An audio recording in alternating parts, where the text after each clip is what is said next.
Hi, it's Sandy Wiley. Welcome to my mental health channel, 50 Shades of Black and White. I just thought of that today to call my channel 50 Shades of Black and White because of the black and white thinking us borderlines do. This is a mental health channel. I talk about my diagnoses as a borderline personality disorder patient of almost 20 years.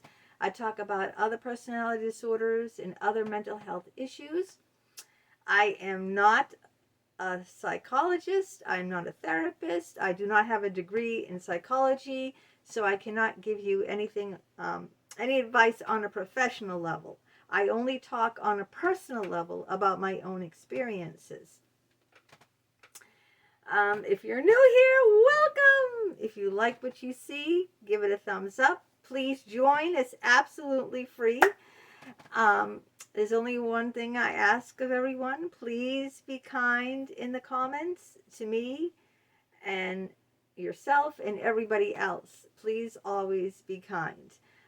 If you write a nasty, rude, or insulting comment, I will hide you from my channel. I've recently done that with someone who deliberately came on and just said horrible, horrible things.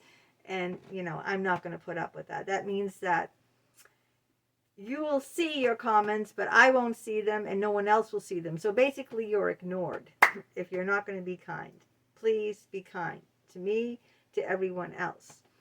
And remember, I am not a professional. I want to get that through to everyone. I am not a professional. I'm coming on as a patient.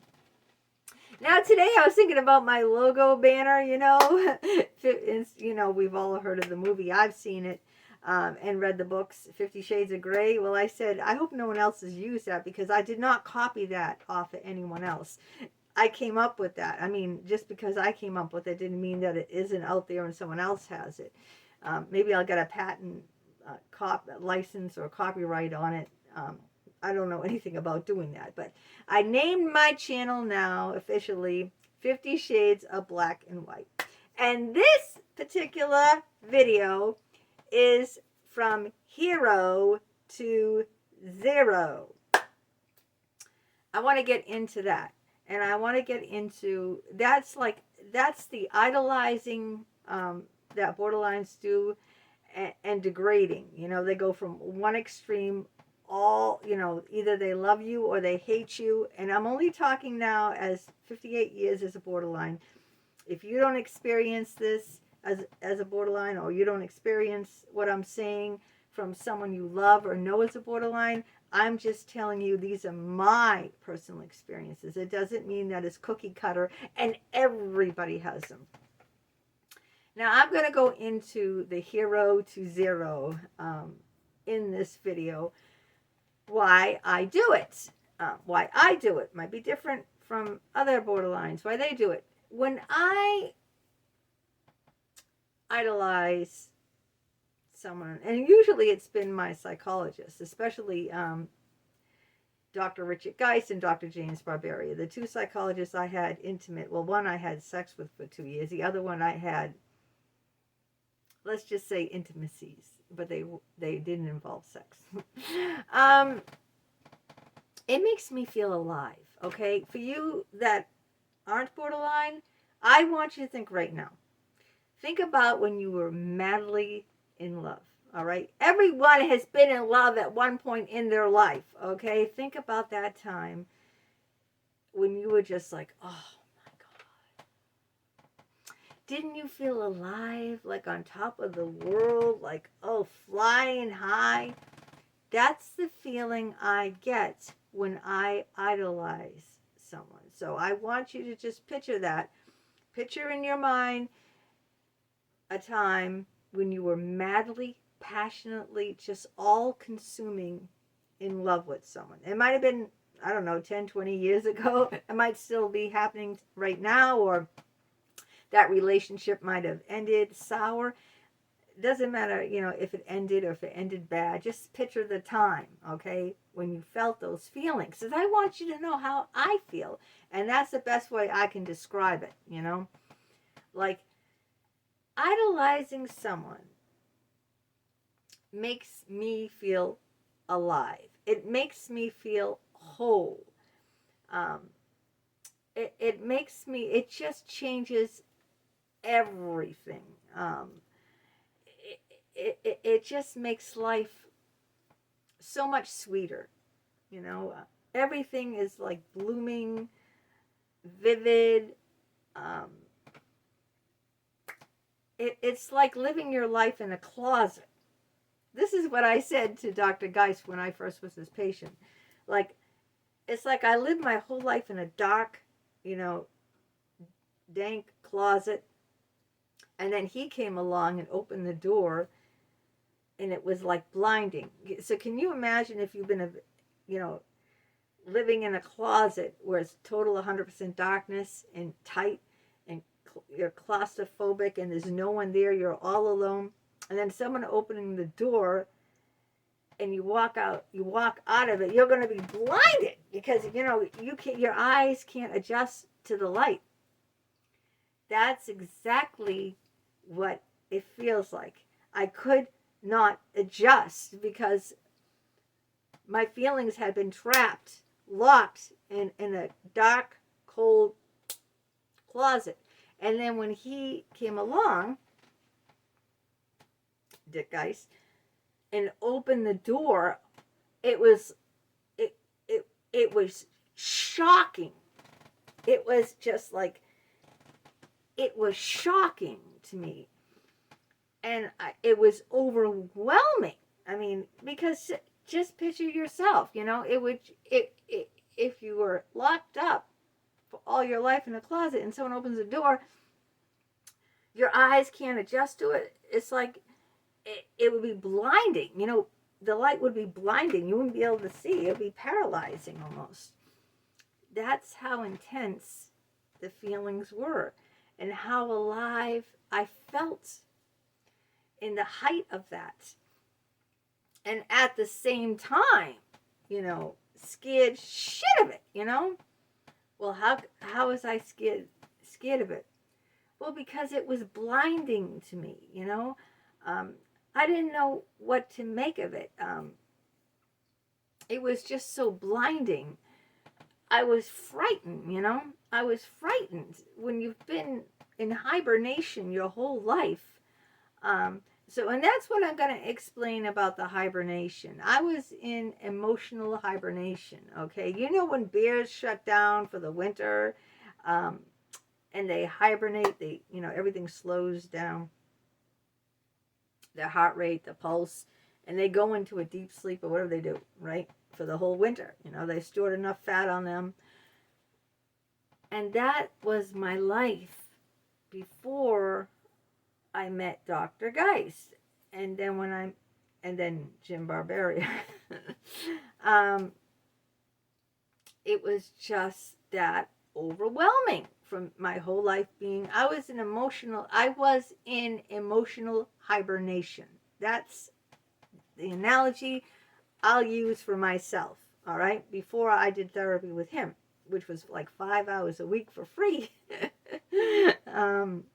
Plus emails and phone calls and being in his house and sitting in his lap. And just, it was intense. I mean, he sat on the couch with me and put his arm around me like we were boyfriend and girlfriend. I was madly, passionately in love with him. I took all my clothes off and got naked for him.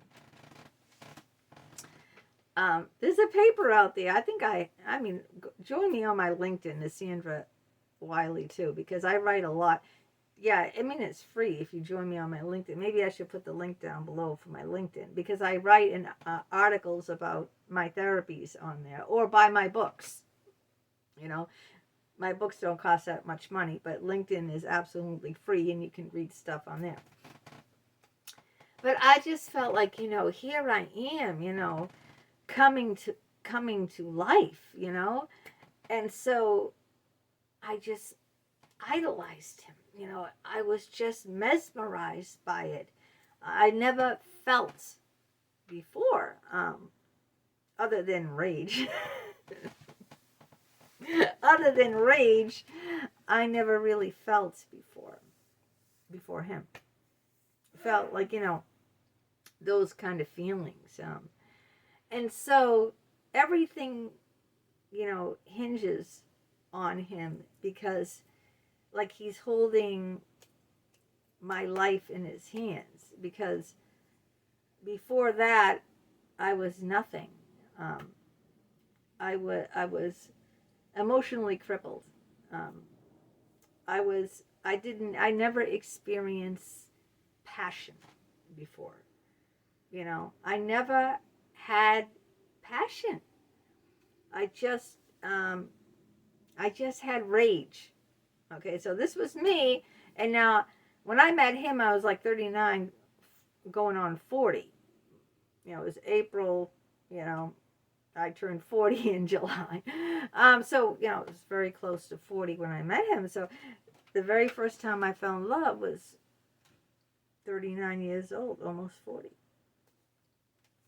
I fell madly and passionately in love with him. I told him I was in love with him. I took all my clothes off. I gave, I gave my heart, my soul, I gave everything to him. And then I went on to do the same thing with another psychologist that I end up having a dating boyfriend-girlfriend sexual relationship. I mean, we ended the therapy in order to become boyfriend and girlfriend. But it started out in the therapy. So those are the only two times in my life I was in love, with Dr. Richard Geis and Dr. James Barberia. Twice. That's it. And those are the only two times that I felt intense passion. And I idolized them. And I needed to idolize them because, I didn't have enough self-worth or self-love that I do now. Now, at 58, I don't need to idolize any man, okay? I love myself. But back then, 18 years ago when I was 40, I know it sounds old, I didn't have the capacity for self-love. I felt completely worthless. I felt completely like a big fat zero. So now how do I go from all that idolizing, hero, he was my hero, to zero? Well, I think that, for one thing, I was hypercritical of him because I was so frightened, he gave me this, he can take this away from me kind of thing.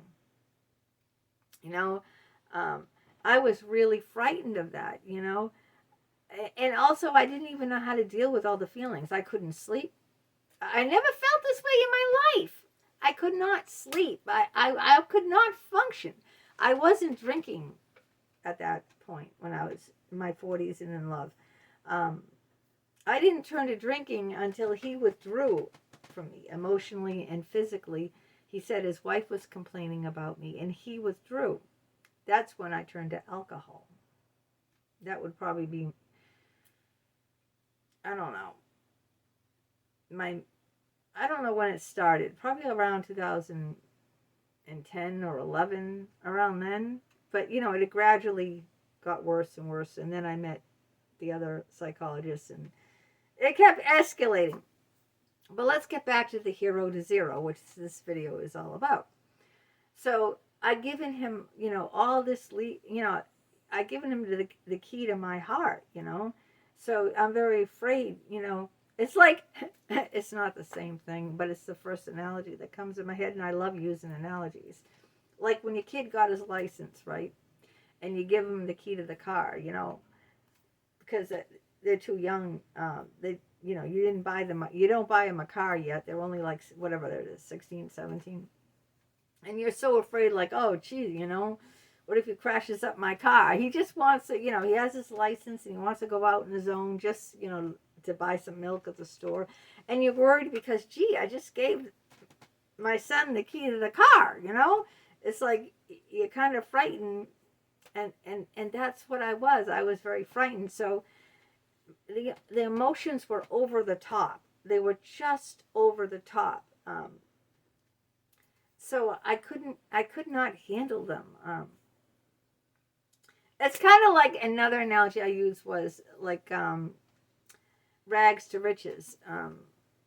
Someone growing up dirt poor, like, in the ghetto or something, living on the streets or living, in a rat infested, rundown shack that, doesn't have any heat and, is roaches and rats and everything, something not really. Then they win the lottery, and all of a sudden now they're rich. They can buy mansions and cars and go on vacations all over the world. It's like, but they can't, a lot of those people, have trouble adapting because it's the severity. They've gone from nothing to like, it's too overwhelming. They really can't adapt to the new lifestyle. And then those people will squander all that, and then, end up back where they started. And I guess that's what happened with me. I couldn't handle it emotionally, even when it was great. And so I was, it's this push and pull thing. It's like, I want it, and then push it away because I'm afraid. It was like this constant push and pull, push and pull, push and pull. And being frightened. So the least little thing, I'm ready. I'm like ready. When someone is like they're defensive, like, they're ready for something to happen. They don't believe it. So the least little thing that happened, I would just, I was just so scared it was all going to be taken away. And then it was. Sometimes I think that we, meaning us borderlines, have this self-fulfilling prophecy, where, if you accuse someone enough, like if you say, you're cheating on me, and the guy really isn't cheating, he's faithful. And he said, no, I'm not. I'm 100% devoted to you. I love you. I don't even talk to the woman. But the woman, she just keeps accusing him. You are cheating. I know you are. Let me see your phone. Let me check your, email. Let me check this. Let me check that. Let me go in your wallet. And the guy is constantly, barraged like this, and he's doing nothing wrong. After a while, they might end up cheating because they just, living with that kind of, with that can be like, draining. I can be very draining on someone, very, very draining. And I keep needing the assurances over and over and over and over again. It just can wear someone out. It just wears people out. So, but when he did something like that hurt me, maybe he didn't call me right back, or so, it doesn't have to be something big. I called, he didn't call me back, or I wrote him an email, he never got back to me. What's going on here? He doesn't love me. I knew it. I knew he would do this. I knew he'd let me down. And then what happened was I would leave and not show up for days, without saying anything. Be a no call, no show. And this was, I was getting all free therapy. And of course, this would get him very upset because other people wanted the time who were paying him. And because I didn't give him 24-hour notice, I didn't give him any notice, he couldn't fill those slots. So he'd be sitting there for hours. Like if I had a 2-hour appointment and I didn't tell him I wasn't coming, he'd lose 2 hours. And at $300 an hour, that's $600 he'd lose. See what I'm saying? He'd be losing a lot of money because I'd be a no call, no show. So then it just, it loops like this. He'd get upset. I'd be upset because he's pulling away. I wouldn't show up. He'd be upset because I wouldn't show up. You see what I'm saying? It's a self-perpetuating loop that keeps going on and on and on like that. It's just like with the girlfriend who accuses the boyfriend of cheating, and he keeps reassuring her, and she doesn't believe it. So, he kind of, he's upset. How many times does he have to reassure her? And then he kind of pulls away, and then she picks up on that, and then, it gets into this loop. Like, I react, you say something, right? I react to it. Maybe not in the best way. Maybe I don't react to it calmly or maturely. Maybe I react to it very immaturely and try to hurt you. Because you said something you didn't even know. You just said something, and you hurt me. And because you hurt me, I'm going to hurt you back. So I say something even worse, intentionally. Then you get upset at me and say something. And then I get upset with you. And then, see what I'm saying? What we created here, pretty soon, forget it. Let's call the whole thing off. You say tomato, I say tomato, tomato, tomato, potato, patata, whatever. Let's call the whole thing off. This is how it is. That's how it goes from hero to zero, And it's just, and then I can't, I kind of like put it into motion, and it's just like either way I couldn't deal with it when I had it when I was in the height of all those grand, loving, passionate emotions. And then when I lost it, when he pulled away emotionally, I couldn't deal with that either. A feeling like sucked up, like dirt in a vacuum, like a vacuum just sucking everything up out of me, like I'm a rug and he's a vacuum. He's just like, just getting sucked up in it, in the vortex, getting sucked up. And then there's nothing left. Everything has been sucked out of me, like that.